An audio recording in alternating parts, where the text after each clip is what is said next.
Interest वाला chapter हमने start किया था। इंटरेस्ट में हमने सिंपल इंटरेस्ट कैसे मालूम करते हैं वो हमने अच्छी तरह से किया था। आज हम स्टार्ट करते हैं कंपाउंड इंटरेस्ट। कंपाउंड इंटरेस्ट, ठीक है।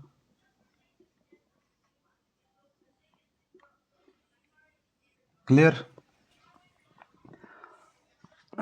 अब देखो सिंपल इंटरेस्ट और कंपाउंड इंटरेस्ट में क्या फ़र्क है। फॉर एग्जांपल आपने अगर 1000 रुपीज़ लोन लिया बैंक से, ठीक है, तो पीसीजी मेथड से हम कैसे करते थे, अगर 10% आपका रेट ऑफ इंटरेस्ट है, ठीक है, 10% रेट ऑफ इंटरेस्ट है, तो 10% 1000 पे लगेगा, 10% आफ्टर 1 ईयर कितना बनेगा इसका, 10% बनेगा 100, ठीक है। परसेंट हमें निकालना आता है, 10% कैसे कितना निकलता है वो, ठीक है, वो हमने पहले अच्छे से सीखा हुआ है, ठीक है।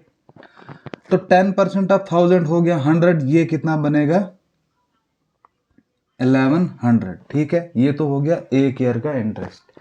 अब सिंपल इंटरेस्ट में हम यहाँ क्या करते थे, फिर से 10% लगता था, लेकिन किस पे लगता था वो 10% प्रिंसिपल अमाउंट पे ही लगता था, जो इनिशियल वैल्यू होती थी हमारे पास, ठीक है।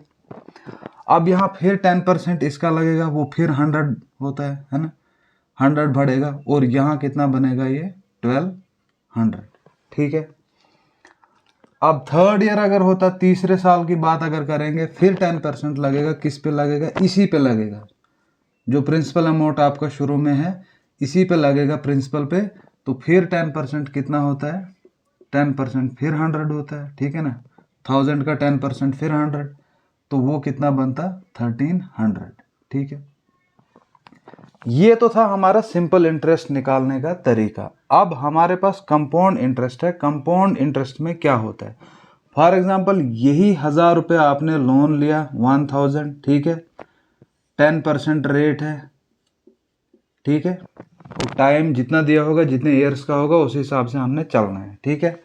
अब 10% 1000 का हमने निकालना है ना, 10% ऑफ किसका 1000 का, वो कितना होता है, वो होता है 100, ठीक है। जब ये 100 हम इसमें प्लस करेंगे तो वो कितना बनेगा, नेक्स्ट ईयर अमाउंट कितना बनेगा 1100, ठीक है। क्लियर हो गया? यहाँ तक कंपाउंड इंटरेस्ट और सिंपल इंटरेस्ट बिल्कुल सेम चलता है, ठीक है। अब नेक्स्ट ईयर में क्या हो जाएगा, 10% ही लगेगा, लेकिन अब किस पे लगेगा 10%, अब 10% इस पे लगेगा। सिंपल इंटरेस्ट पे क्या होता था, सिंपल इंटरेस्ट पे इंटरेस्ट जितनी रकम आपने ली है उसी पे लगता है, चाहे वो 1 साल के बाद हो, 2 साल के बाद, 3 साल के बाद या 10 साल के बाद। सिंपल इंटरेस्ट के केस में जितना आपने लिया है, जो इनिशियल रकम है, उसी पे क्या लगता है, इंटरेस्ट लगता है। लेकिन कंपाउंड इंटरेस्ट के केस में क्या होता है कि जो अमाउंट होता है नेक्स्ट ईयर के लिए वो क्या बन जाता है, प्रिंसिपल बन जाता है, ठीक है। अब ये प्रिंसिपल बनेगा, अब 10% इस पे लगेगा, इसका 10% किस, 10% ऑफ किसका 1100 का, ठीक है। अब 1100 का 10% कितना होता है, वो होता है 110, ठीक है। अब 110 हमने किस में प्लस करना है, इस अमाउंट पे प्लस करना है, ठीक है। 110 जब इसको हम प्लस करेंगे ये कितना बनेगा, ये बनेगा 1210, ठीक है। पहले ईयर का सेम चलता है। अगर 1 साल का इंटरेस्ट कैलकुलेट करना होगा तो सिंपल इंटरेस्ट और कंपाउंड इंटरेस्ट सेम होता है, ठीक है। लेकिन सेकंड ईयर में क्या हो जाता है, सिंपल इंटरेस्ट के केस में सीधा चलता है, उसी तरह जो आपका पहला प्रिंसिपल है उसी पे इंटरेस्ट लगेगा। लेकिन यहाँ क्या होता है, यहाँ जो अमाउंट बनता है पहले ईयर में, जो अमाउंट बनेगा वो नेक्स्ट ईयर का क्या बन जाएगा, प्रिंसिपल बन जाएगा, ठीक है। इसी तरह से अब अगर तीसरा साल भी चलेगा 10% ही लगेगा, लेकिन लगेगा किस पे, इस पे लगेगा 10%। सिंपल इंटरेस्ट के केस में इस पे लगता था इनिशियल पे, ठीक है ना, जो प्रिंसिपल होता है आपका। लेकिन यहाँ जो है अमाउंट, फर्स्ट ईयर का अमाउंट सेकंड ईयर का प्रिंसिपल बन जाएगा, सेकंड ईयर का अमाउंट थर्ड ईयर का प्रिंसिपल बनेगा, ठीक है। अब इसका 10% कितना होगा, 121 है ना। 10% कैसे निकालते हैं वो अच्छे से हमने परसेंटेज वाले चैप्टर में किया हुआ है, ठीक है। तो 121 जब इसमें हम प्लस करेंगे 1210 में, वो कितना बनेगा, वो बनेगा 1331। ठीक है, तो इस तरह से हम कंपाउंड इंटरेस्ट निकालते हैं। ठीक है, इसकी एक डेफिनेशन है कंपाउंड इंटरेस्ट की, तो आप लिख सकते हो। तो ये बना P, ये P1 है ना, ये P2 बनेगा, ये P3 बनेगा, अगर नेक्स्ट ईयर भी दिया होगा तो ये P4 बनेगा। ठीक है, तो ये जो अमाउंट है फर्स्ट ईयर का, जो अमाउंट है वो प्रिंसिपल बनेगा सेकंड ईयर वाले के लिए। ठीक है, तो इसको आप अच्छी तरह से याद रखना। ठीक है, क्लियर हो गया, समझ में आ गया, ये चीज समझ में आई। अब हम इसकी डेफिनेशन लिखते हैं, कंपाउंड इंटरेस्ट होता क्या है, कैसे इसको हम कैलकुलेट करते हैं। तो कंपाउंड इंटरेस्ट क्या होता है, इन कंपाउंड लिखो, in compound interest the amount after first interval, in compound interest, in compound interest the amount, in compound interest the amount after first interval, after first interval, interval हो गया वही first year के बाद, after first interval becomes principal for second, becomes principal for second year, second year या second interval of time, second interval of time. ठीक है, समझ आया यहां तक, second interval of time, and amount after second interval of time, and amount after second interval of time,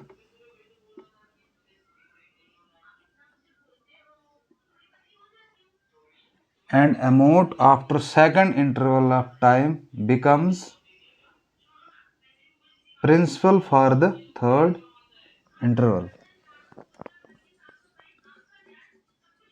becomes principal for third interval, and so on। ये इसी तरह से चलता रहेगा। ठीक है, क्या बोलता है, in compound interest the amount after first interval becomes principal for second interval of time. ठीक है, and amount after second interval of time becomes principal for third interval, and so on. इसी तरह से चलता रहेगा जैसे मैंने आपको एग्जांपल में समझाया। ठीक है, तो कंपाउंड इंटरेस्ट का कोई अपना फार्मूला है नहीं हमारे पास, कंपाउंड इंटरेस्ट निकालने के लिए इसका कोई अपना फार्मूला नहीं है। तो फिर हम कंपाउंड इंटरेस्ट कैसे निकालते हैं, कंपाउंड इंटरेस्ट होता है बराबर किसके, अमाउंट माइनस प्रिंसिपल। हम अमाउंट निकाल सकते हैं डायरेक्टली, हम इंटरेस्ट, कंपाउंड इंटरेस्ट नहीं निकाल सकते हैं। तो हम क्या, हमें क्या निकालना पड़ता है, अमाउंट माइनस प्रिंसिपल। ठीक है, अमाउंट निकाल सकते हैं हम। तो अमाउंट किसके बराबर होता है, अमाउंट होता है बराबर P into 1 plus R upon 100 raise to power n। अब अगर कंपाउंड इंटरेस्ट निकालना होगा तो ये निकलेगा हमारे पास अमाउंट, है ना, ये किसके बराबर होगा, अमाउंट के बराबर। ये जो फॉर्मूला है ये अमाउंट निकालने का है। ठीक है, आफ्टर 1 ईयर, आफ्टर 2 ईयर, जितने ईयर का निकालना हो। ठीक है, इसमें से जब आप प्रिंसिपल माइनस करोगे तो वो किसके बराबर होगा, कंपाउंड इंटरेस्ट के बराबर होगा। ठीक है, क्लियर हो गया, इसको अच्छी तरह से अपनी कॉपी पे उतार दो। ठीक है, अब हम देखते हैं क्वेश्चन। लिखो question, find compound interest on a sum of rupees, find compound interest on a sum of rupees 24,000 at the rate of 20%, at the rate of 20%, at the rate of 20% per annum for 2 years, यानी time कितना है 2 years. ठीक है, अब formula क्या है, इससे हमारे पास फार्मूला हमारे पास है अमाउंट निकालने का। अमाउंट निकालने का क्या फार्मूला है, P into 1 plus R upon 100 raised power n minus, जब इसमें हम प्रिंसिपल करेंगे तो हमारे पास क्या निकलेगा, कंपाउंड इंटरेस्ट। ठीक है, अब यहाँ पे P कितना है 24,000। ठीक है, इंटू 1 फार्मूले का प्लस आर हो गया रेट, रेट कितना है 20% नहीं लेना होता है हमारे पास, इसका मतलब क्योंकि फार्मूला में 100 है, इसका मतलब ये ऑलरेडी लिया हुआ है। Raise to power N, N कितना है 2 ईयर्स है ना, तो ये इस तरह से बनेगा। ठीक है, अब 100 प्लस 1, ये है ना 1 प्लस 20 अपॉन 100, इसको कैसे निकालते हैं, 100 इंटू 1 करेंगे प्लस 20 करेंगे, ये आएगा 24,000 इंटू 100 इंटू 100 प्लस 20 120 अपॉन 100। लेकिन कितनी बार आएगा ये, इसकी रेज्ड पावर कितनी है 2 है, तो ये 2 टाइम्स आएगा 120 अपॉन 100। ठीक है, माइनस जब हम इसको प्रिंसिपल करेंगे तो हमारे पास क्या निकलेगा, कंपाउंड इंटरेस्ट। ठीक है, क्लियर हो गया यहाँ तक, ये 2 जीरो और ये 2 जीरो खत्म। ठीक है, ये 0 और ये 0 खत्म, ये 0 और ये 0 खत्म। ठीक है, अब हमारे पास क्या बचा, 120 इंटू 12 इंटू 24, 24 इंटू 120 इंटू 12। ठीक है, इसको जब हम करेंगे 12 इंटू 12 का स्क्वायर कितना होता है 144, साथ में लगेगा 0, कितना बनेगा 1440 मल्टीप्लाइड बाय 24। ठीक है, तो 1440 मल्टीप्लाइड बाय 24, 1440 मल्टीप्लाइड बाय 24। ठीक है, 4 0 0, 4 4 जार 16, 4 4 जार 16 17, 4 1 जार 1, 4 1 जार 4 5। ठीक है, 2 0 0, 4 2 जार 8, 4 2 जार 8, 2 1 जार 2, 0 6 15 14 3, ये कितना बनता है 34,560। लेकिन ये हमारे पास अमाउंट है, इसमें अब हमने माइनस क्या करना है, प्रिंसिपल कितना है 24,000। ठीक है, 34,560 में जब हम 24,000 निकालेंगे तो कितना बचेगा 10,560, 10,560 है ना, 34 24 निकल गए, बचे 10,560। ये जो है आपका कंपाउंड इंटरेस्ट है। ठीक है, क्लियर हो गया, समझ आया। अब ये तो था फार्मूला के तहत, लेकिन अगर हम फार्मूले के तहत करने लगे तो फिर ये क्वेश्चन हमसे 3 या 4 मिनट ले लेगा एग्जाम में, और 3-4 मिनट हमारे पास एग्जाम में नहीं होते हैं। अब इसको हम सॉल्व कैसे करेंगे, इसको हम सॉल्व करेंगे पीसीजी मेथड से। ठीक है, पीसीजी मेथड जो हमने सीखा है उससे हम इसको सॉल्व करेंगे और देखते हैं कितना टाइम लगेगा। देखो 24,000 हमारे पास क्या है, प्रिंसिपल है, रेट ऑफ इंटरेस्ट कितना था 20%। ठीक है, 20%, 20% ऑफ किसका 24,000 का। ठीक है, 24,000 का 20% कितना होता है 4800। ठीक है ना, 2400 हो गया 10%, 20% हो गया 4800। 4800 इसमें जब हम प्लस करेंगे वो कितना बनेगा 28,000 है ना, 28,800। ठीक है, क्लियर हो गया। फिर से 20%, क्योंकि 2 ईयर का, ये तो 1 ईयर का हो, अब 2 ईयर का, इसका 20% देखो कितना होता है 20% ऑफ किसका 28,800 का, इसका 20% कितना होता है, इसका 20% 10% कितना होगा 2,880 है ना, ये होगा इसका कितना 10%, 10% है होगा ना ये, तो इसका डबल करो हो जाएगा 20%। 0 का 0, 8 एंड 8 हो गया 16, 6 ऊपर जाएगा 1, 17, 7 ऊपर जाएगा 1, 4 1 1 5, 5760, 5760 सेकेंड ईयर का होगा। तो कंपाउंड इंटरेस्ट किसके बराबर होगा? फर्स्ट ईयर का इंटरेस्ट। फर्स्ट ईयर का इंटरेस्ट कितना है? 4800 प्लस सेकंड ईयर का कितना आया? 5760। इसको जब हम प्लस करेंगे 0006 अपनी जगह रहेगा। 8 एंड 7 कितना होता है? 8 और 8 होता है 16, एक कम, ठीक है ना, 15, 5 ऊपर जाएगा 1, 5 एंड 4 9 एंड 1 10, 10,560 है ना। तो वही निकला था हमें पहले भी, कंपाउंड इंटरेस्ट कितना निकला था? 10,560 हमारा आंसर है। ठीक है, क्लियर हो गया, समझ आया? पीसीजी मेथड से कैसे निकाला हमने 20% किसका? 24,000 का 4800, फिर इसको प्लस करना है, इसमें कितना बनेगा ये? 28,800। इसका 20% कितना होता है? 5,760। ठीक है, फर्स्ट ईयर का इंटरेस्ट, सेकंड ईयर का इंटरेस्ट प्लस करो, 2 ईयर्स का इंटरेस्ट निकल कर आ गया। ठीक है, क्लियर हो गया, समझ आ गया यहाँ तक अच्छे से? अब इसका एक और तरीका है इसको निकालने का, लेकिन वो हम आगे सीखेंगे। ठीक है, नेक्स्ट क्वेश्चन करो। पहले आप पीसीजी मेथड से ही निकालो, पीसीजी सबसे बेस्ट मेथड है। ठीक है, नेक्स्ट क्वेश्चन लिखो। इफ प्रिंसिपल 90,000, प्रिंसिपल कितना है आपके पास? 90,000। ठीक है, at the rate of interest कितना है? 10%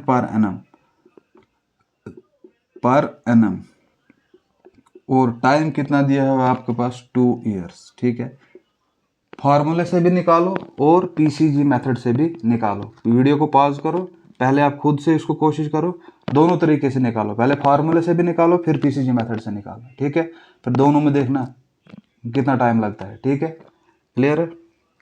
देखो कितना है प्रिंसिपल? 90,000। ठीक है, रेट ऑफ इंटरेस्ट 10%, किसका? 90,000 का। 10% कितना होगा? वो 9,000 होगा, है ना, प्लस 9,000 करना है इसको, वो कितना हो जाएगा? 99,000। ठीक है, अब फिर से 10%, 2 ईयर का है, 10% कितना होता है? 9,900। ठीक है ना, 9,900। तो कितना निकल के आया? 18,900 आपका कंपाउंड इंटरेस्ट। ठीक है, इतना इजी है, पीसीजी मेथड से इतना इजी है। अब अगर आप फार्मूले के तहत करोगे तो फिर वो थोड़ा लेंथी हो जाता है। ठीक है, क्लियर हो गया, समझ आ गया? अगर समझ आया तो नेक्स्ट क्वेश्चन लिखो। Find compound interest on sum of rupees, find compound interest on sum of rupees 7,500, यानी प्रिंसिपल आपका है 7,500 at the rate of 4% per annum for 2 years, at the rate of 4% per annum for 2 years, 2 years. ठीक है, PCG method पहले खुद से try करना। ठीक है, वीडियो बाद में देखना। पीसीजी मेथड लगाओ, 7,500, रेट ऑफ इंटरेस्ट कितना है? 4% है। 4% ऑफ 7,500 कितना होता है? 10% होगा, एक डिजिट के बाद पॉइंट, 1% होगा 2 डिजिट के बाद पॉइंट, है ना। 1% आपका कितना आएगा? 75। ठीक है, अब 1% 75 हो तो 4% कितना होगा? 5 इंटू 4 20, 2 जाएगा, 7 इंटू 4 28, 28 प्लस 2 300। तो 4% कितना बनेगा इसका? 7,500 का 4% बनेगा 300। इसको जब हम इसमें प्लस करेंगे ये बनेगा 7,800। फिर से इसका 4% लगाओ, एक 10% 780 है, तो 1% कितना होगा? 78, है ना। 78 को मल्टीप्लाइड करो 4 से, क्योंकि हमें 4% चाहिए। 8 इंटू 4 कितना होता है? 32, 3 ऊपर जाएगा, 7 इंटू 4 28, 28 प्लस 3 कितना होगा? 31, 312 एंड 300। तो आपका कंपाउंड इंटरेस्ट कितना आएगा? 612 आपका आंसर है। ठीक है, क्लियर हो गया? कोई कन्फ्यूजन? अगर कोई कन्फ्यूजन है तो कमेंट सेक्शन में आप ज़रूर लिखिए, ठीक है। तो क्लियर हो गया ये। अब हम देखते हैं कुछ और इम्पोर्टेंट फार्मूलाज इसके, जो कि हमें एग्ज़ाम में डायरेक्टली भी पूछ सकते हैं कभी कभी, ठीक है ना। तो ये पीसीजी मेथड अप्लाई करने आपको आ जा गया, ये आपको आना चाहिए। पीसीजी मेथड अगर आपको आएगा तो ये क्वेश्चन जो है आपको 15 या 20 सेकंड्स में आप इनको हल कर सकते हो। देखो अब लिखो इम्पोर्टेंट फार्मूले, इम्पोर्टेंट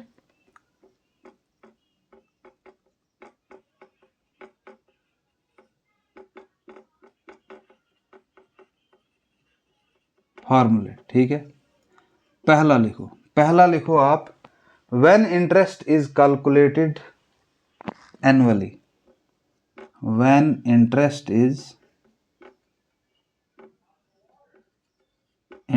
इज कैलकुलेटेड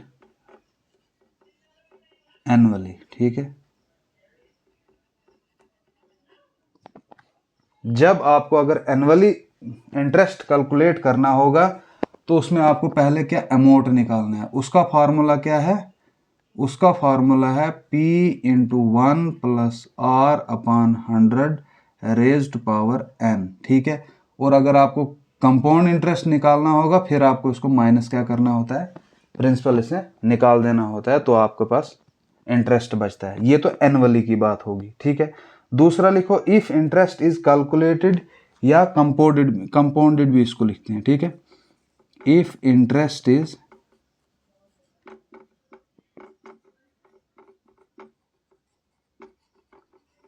कंपाउंडेड या calculated, if interest is compounded या कैलकुलेटेड। अब हाफ ईयरली,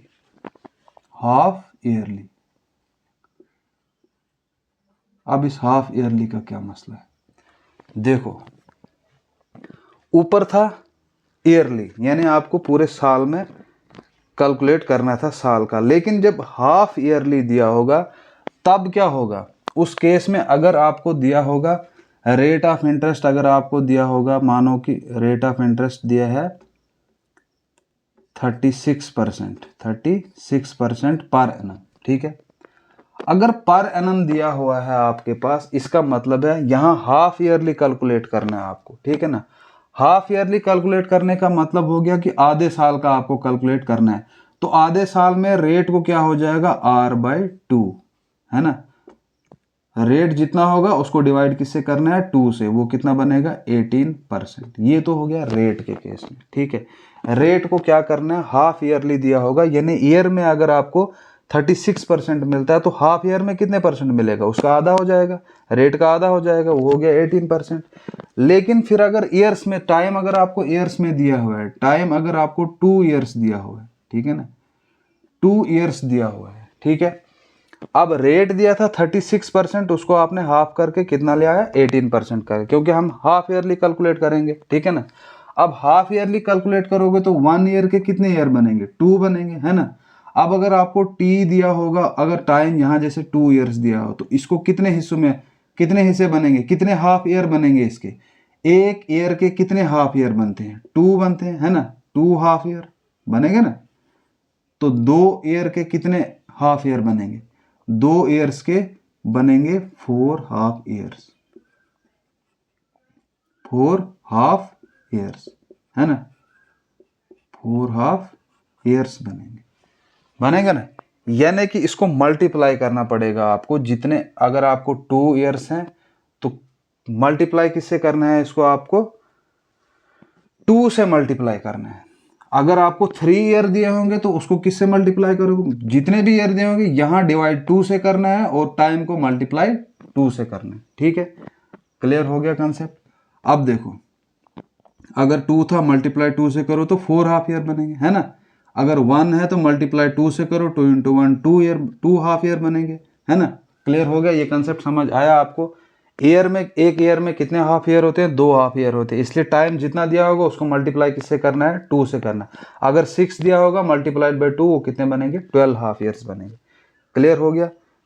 समझ आया? कंपाउंडेड हाफ ईयरली का अब फार्मूला क्या बनेगा? इसका फार्मूला बनेगा P into 1 plus P into 1 plus R/2 ये वाला divided by 100 raise to power time कितना है? T इंटू 2, ठीक है ना? जितना टाइम दिया होगा उसको मल्टीप्लाई करना है 2 से। ये आपका हाफ ईयर के केस में है। कंपाउंडेड एनुअली दिया होगा तो ये फार्मूला चलेगा, कंपाउंडेड हाफ ईयरली दिया होगा तो ये फार्मूला चलेगा, ठीक है? P into 1 plus R/2/100 raise to power T into 2, ठीक है? हो सकता है आपको डायरेक्टली एग्जाम में पूछा जाए, बताओ भाई इसका फार्मूला, अगर कंपाउंडेड हाफ ईयरली तो कौन सा फार्मूला सही हो सकता है। वरना क्वेश्चन हमने कैसे निकालने हैं? हमने PCG मेथड से निकालने हैं। इस तरह से अगर क्वेश्चन को हम निकालने लगे फिर बहुत टाइम वेस्ट होगा। अब ये मैं इसलिए बता रहा हूँ आपको कि हो सकता है कोई क्वेश्चन फार्मूले के ऊपर पूछ ले तो आपको उधर वहाँ पता नहीं होगा, ठीक है?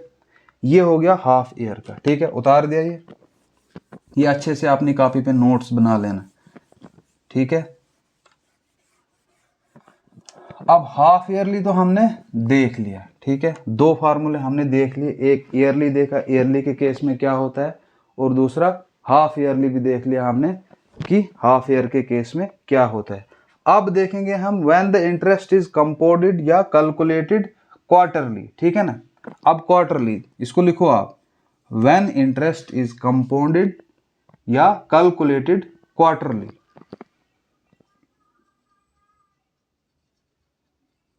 क्वार्टरली अगर आपको कैलकुलेट करना होगा, अब क्वार्टर हो गया कितना हिस्सा? 1/4, है ना?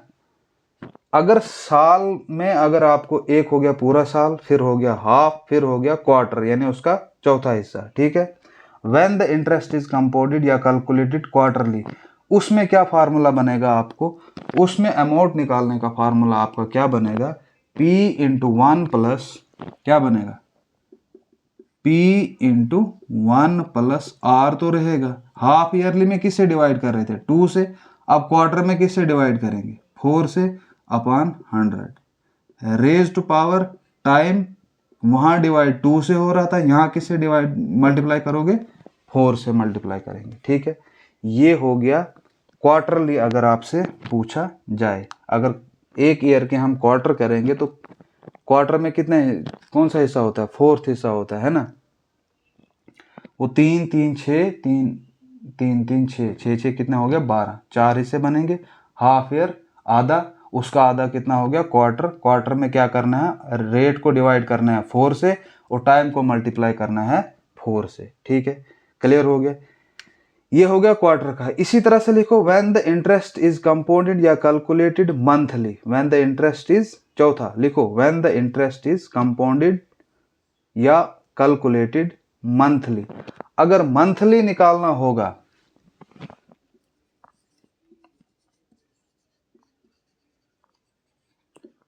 ठीक है ना, मंथली अगर निकालना होगा तो एक ईयर में कितने मंथ होते हैं? 12 मंथ्स होते हैं। 12 मंथ्स होते हैं तो यहां क्या फार्मूला बनेगा? A is equal to P into 1 plus R upon कितना होगा? 12, क्योंकि मंथली है तो कितने मंथ होते हैं? यहाँ क्वार्टरली था, कितने क्वार्टर होते हैं? 4 क्वार्टर होते हैं एक साल के महीनों में, है ना? एक साल के अगर क्वार्टर देखेंगे हम तो क्वार्टर कितना होगा? 4th हिस्सा उसका, 1/4, है ना? तो मंथली हो गया, मंथ कितने आते हैं उसमें? तो वो कितने मंथ आते हैं? 12 मंथ आते हैं, ठीक है? तो इसको डिवाइड किससे करना है? 12 से डिवाइड करना है अपॉन 100 रेज टू पावर क्या होगी? T into 12। ये आपका फार्मूला बनेगा अमाउंट का, P into 1 plus R upon 12 upon 100 raise to power T into 12, ठीक है? या 12T भी आप कह सकते हो, ठीक है? क्लियर हो गया? अब ये तो थे हाफ ईयर, क्वार्टर, मंथली और फुल ईयर, ठीक है? अगर उस तरह से आपको कैलकुलेट करना होगा, ये आपको याद रखने हैं फार्मूले, ठीक है? क्योंकि हो सकता है एग्जाम में आपको डायरेक्टली पूछा जाए। अब एक इंपॉर्टेंट 5th लिखो, बहुत इंपॉर्टेंट है। When the rate of interest ना, when the rates are different for different years, when the rates are different for different years, अगर अलग अलग ईयर का अलग अलग रेट दिया होगा, है ना, उस टाइम पे आपने क्या करना है। फॉर एग्जाम्पल कैसे, जैसे R1 % दिया होगा, एक R दिया होगा, ठीक है, फिर R2 अलग % दिया होगा, ठीक है, R1 R2 R3 R4, ठीक है, अलग अलग से दिए होंगे अलग अलग सालों के लिए, ठीक है। इन्हें बोला होगा पहले साल में 10% लगाओ, दूसरे साल में 15% लगाओ, तीसरे साल में 35% लगाओ, ठीक है ना, वो रेट दिया होगा आपको। उस केस में आपको क्या करना है, कैसे कैलकुलेट करना है, उस केस में आपको क्या करना है, देखो ये लिखा आपने, when the rates are different for different years, ये लिखो से R1%, से R1%, R2%, R3% for first, second and third year respectively, for first, second and third year, ये R3 तक ही लिखना है, रेस्पेक्टिवली, R4 भी होगा, फिर फोर्थ ईयर भी लिखना पड़ेगा, ठीक है। उस केस में आपको फार्मूला क्या बनता है, A इज इक्वल टू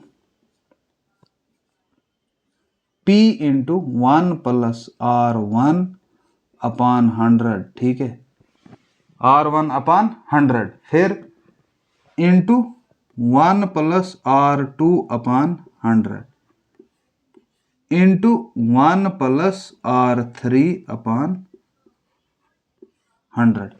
इसी तरह से जितने ईयर दिए होंगे उतने आपको ये लेने पड़ेंगे। फिर टाइम यहाँ नहीं लगेगा, क्योंकि टाइम ईयर अलग अलग ईयर है ना, ये पहले ईयर का, सेकंड ईयर का, थर्ड ईयर का, ठीक है, क्लियर होगा। तो उस केस में ये फार्मूला बनेगा, ठीक है।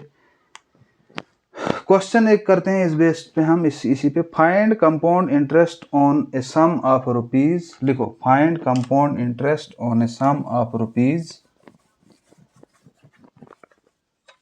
find compound interest on a sum of rupees 10,000 if rate of interest R is equal to 5%, 10% and 20%, 5%, 10% and 20% respectively for first, second and third year, ठीक है। क्या लिखा, find compound interest on a sum of rupees 10,000 if rate of interest R1 5%, 10%, 20% respectively for first year, second year and third year, ठीक है। तो यहां पर दिया हुआ है आपको पहले ईयर का कितना है, देखो PCG मेथड लगाओ, 10,000 पहले ईयर का 5% है, ठीक है ना, 5% इसका कितना बनेगा, 10% इसका 1000 बनेगा, 5% बनेगा 500, है ना, प्लस करो इसमें 500, वो कितना बनेगा 10500, ठीक है। दूसरे में 10% लगाना है, दूसरे ईयर में 10% इसका कितना बनेगा 1050, है ना, 1050। जब इसको हम 1050 प्लस करेंगे तो वो कितना होगा, 10,500 में 1050 प्लस करना है तो हो गया 11,550, 11,550, ठीक है। अब तीसरे में कितना है rate of interest, third year का, थर्ड ईयर का है 20%, 20% कितना होता है, 10% होगा 1155, है ना। तो 1155 का डबल करो, 22, 2310, है ना, 2310, 2310, ठीक है। तो ये बनेगा आपके तीसरे साल का इंटरेस्ट। तीनों को प्लस करो, कितना होगा, ये 2000, 3000, है ना, 3500, 800, 860, 3860 आपका आंसर। कंपाउंड इंटरेस्ट कितना आया, 3860, ठीक है। क्लियर हो गया, समझ आ गया। आज के लिए इतना काफ़ी है। देखो अपनी कॉपीज़ पे अच्छी तरह से नोट्स बनाओ और क्वेश्चनों की बहुत प्रैक्टिस करो। जितने भी क्वेश्चनों की प्रैक्टिस करोगे उतने आपके लिए अच्छा होगा और कैलकुलेशन आपकी फास्ट होगी। परसेंटेज कैसे निकालते हैं, परसेंटेज के पूरे मैंने 7-8 लेक्चर दिए हुए हैं, वो आप अच्छी तरह से देखो, उनको समझो। जब वो समझ आ गया आपको तो फिर इसमें आपको को ज़्यादा करने की कोशिश ज़रूरत नहीं है। ठीक है, तो वीडियो अगर अच्छा लगा हो तो लाइक शेयर ज़रूर कीजिएगा और चैनल पे अगर आप नए हो तो सब्सक्राइब तो भाई बनता है, सब्सक्राइब ज़रूर कीजिएगा। ठीक है, आज के लिए इतना काफ़ी है। मिलते हैं नेक्स्ट लेक्चर में, तब तक के लिए गुड बाय।